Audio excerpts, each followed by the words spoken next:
আপুনি যদি মোৰ পৰিচয় সোধে কৈ থওঁ মই বৰষুণ। কাৰোবাৰ বাবে যদি মই মৰ্মান্তিক, কাৰোৰ বাবে ৰোমান্টিক।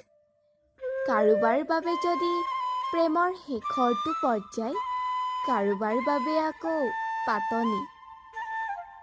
মোৰ সান্নিধ্যত জীপাল হয় জীৱনৰ ৰংবোৰ, আৰু সেউজীয়াবোৰ উজ্জ্বল হয়।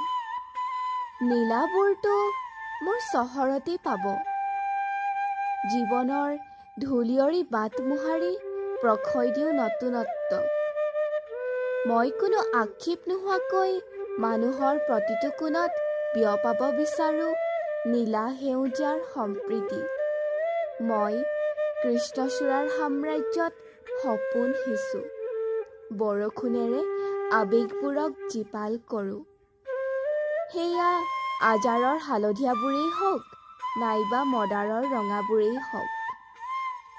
সম্প্ৰতি নাহৰৰ দেশত মোৰ দুৰ্বলতা অলপ বেছি। ভাল লাগে নাহৰ দেশৰ পৰিভ্ৰমী চৰাইবোৰৰ সৈতে যেতিয়া মোৰ সাক্ষাৎ হয়। আদৰণিত এজাক মিঠা বৰষুণ হৈ সম্ভাষণ জনাওঁ সিহঁতক। আপুনি যদি এতিয়াও মোৰ পৰিচয় নাজানে, আকৌ কৈছোঁ মই বৰষুণ, এজাক কিনকিনীয়া বৰষুণ।